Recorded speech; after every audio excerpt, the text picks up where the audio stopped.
Hey, are you overthinking your swing on the golf course during your round? Hi, I'm Patrick Cohn. I'm here with Lane Schwartz, one of our mental performance coaches at Peak Performance Sports. Today, we're going to talk about how to stop overthinking your swing. This is the Golf Psychology Podcast. So, Lane, thanks for joining me. Welcome to your first episode of the Golf Psychology Podcast. Yeah.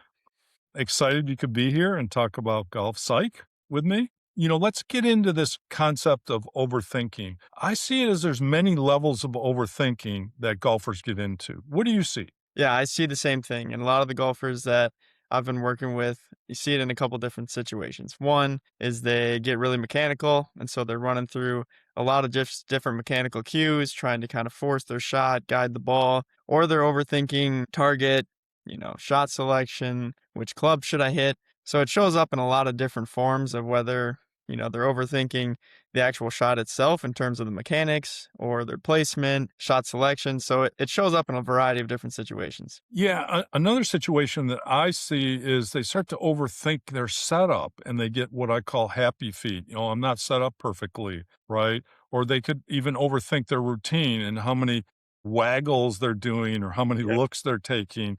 And am I taking the right amount of looks and waggles as well? The other part that I think we can talk about is what about just overthinking the outcome and having your focus too much on the trouble? Yeah, for sure. Especially if, a golfer finds himself facing a hazard, right? If there's a bunker off to the left or there's, water off to the right of the hole, they find themselves kind of overplaying or overthinking different outcomes. So, okay, I don't want to go into the bunker, but I also don't want to go too far right. And so they start to kind of question, okay, what is the right shot? And then worry about what the outcome of that shot's going to be, whether it's what they want to hit, whether they're going into that bunker or the water that they wanted to avoid. And so now they're kind of playing through all these different outcomes, what the consequences are going to be, rather than just focusing on hitting the actual shot that's in front of them. Yeah. I think for the golfers that we work with, the biggest form of overthinking is when they're focusing too much on their swing cues and their mechanics. They're running through all these different swing cues. Maybe they're working with three different things with their instructor and they have this checklist in their mind, what we call stuck in that training mindset. Okay. So if they're stuck in that training mindset, they're overthinking the outcome or they're overthinking the setup, really anything, right? What's going to happen in that situation with the performance? Yeah. So if we're stuck in that training mindset, which is where we're really just overthinking the outcomes, we're being super judgmental of how we're feeling. So when you talked about the happy feet, and so what happens is now the golfer starts to get very judgmental of their setup. Okay. It doesn't feel perfect. They're trying to make things feel perfect. They're getting just judgmental of how they feel, how their shot's been up to that point. And so then they start to force guide the ball. They're trying to over control the swing. When you're in that practice mindset, they're constantly looking to tweak things, improve it. They're judging their past shots. They're judging the outcome of that current shot that they're on. And so again, it really just leads to that over control of the swing. Yeah, and they're somewhat trapped, I think. It's hard, when you're standing up over the ball and you have doubt or indecision or three different swing cues in your mind, you tend to get trapped over the ball and you can't move on in the routine, right? So if you're a golfer that you're trapped in your setup and you can't move on to the shot, that's problematic, right? Because then you're going to be up over the shot, pulling the trigger and thinking about, am I set up well enough? So, well, one of the things I do tell golfers about specifically about that setup is you have to tell yourself, good enough. Step in there, do your setup routine and say, it's good enough. Move on in that routine. So, lots of challenges I think can happen from the overthinking part, depending on what type of overthinking that we're talking with.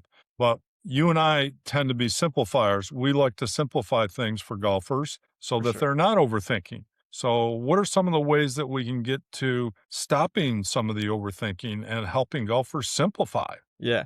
Well, the first step I often work with them on is exactly what you said, is just kind of getting to that idea that it's good enough.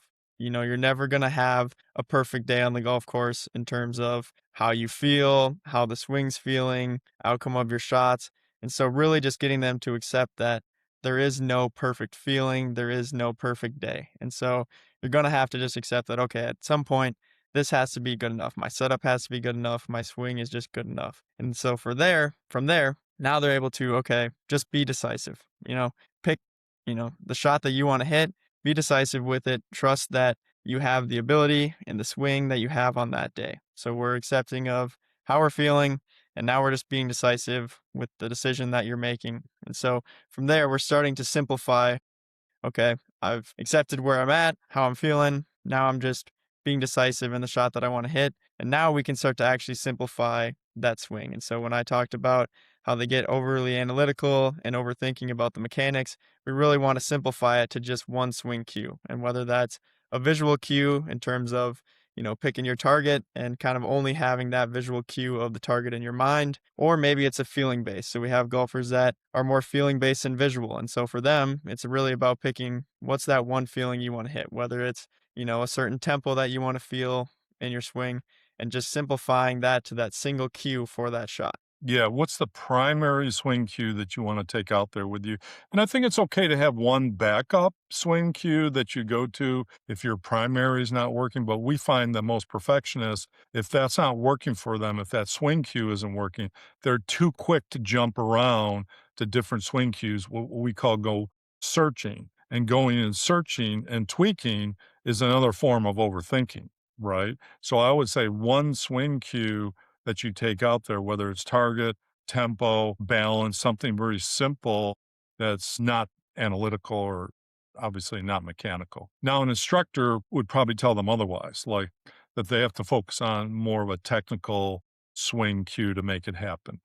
Our philosophy is it doesn't have to be technical in nature. Yeah, for sure. And like you said, your instructor, when you're trying to perfect your swing, they're going to give you a lot more cues than what we're giving you.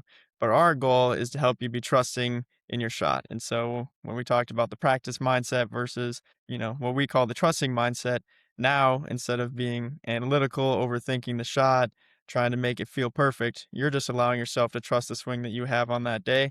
And so that's why we're really trying to simplify it down to just that one swing cue. Yes. And I think some of this starts early in the routine lane with the decision making. If we want to simplify it, we want to take out indecision. We want to take out second guessing because that can be part of the overthinking as well. So having a good pre-shot routine where you start from the planning and programming stage early on and you make good decisions. Okay, this is a 7 iron. I'm going with a 7 iron. I'm hitting it just right of the flag here. This is the plan I'm going with. I'm going to commit to it. I think that can also lead to less humming and hawing, less overthinking. Because remember, when you're indecisive over the ball, is it a 6 iron? Is it a 7 iron? Do I have the right club in my hand? Do I have the right target in mind? That's a form of overthinking too, because you haven't made your mind up before you get over the ball. So, how can golfers make their mind up before they get over the ball so that they're not being indecisive? Yeah. And you mentioned the planning and programming. And so that's a big thing that we work on with our golfers in their routine is kind of what we would call doing your homework. And so before you even step up to the ball, what's the yardage? What's the lie? What's the wind doing? And so that you're able to kind of assess the different things that you need to think about in your shot selection and the club selection. And once you make that club selection, okay, be decisive with it, right? So you said, okay, if we're going to hit a 7 iron here, once you've decided that that's the shot, the club you're going to hit, that's the club you're going to hit. And so being decisive with that and making sure that you're doing the preparation in your routine to know that, okay, this is the situation I'm in. These are the outside factors. And once I've made my decision, I just have to commit to it. And so making sure that that's a part of the routine as well as being decisive and committing to that shot or that club. Yes. So, in summary, to stop the overthinking, you want one swing cue over the ball. You want to feel comfortable with your setup and not have happy feet out there. And you want to have good planning early on in the routine so that you're not being indecisive over the ball. I've been talking with Lane Schwartz, one of our mental performance coaches at Peak Performance Sports. If you want more information about our one on one mental coaching, jump over to peaksports.com and check it out. Or you can go to Sports Psychology Golf if you want more video and audio and articles to read about how to improve your mental game for golf. Thanks, Lane.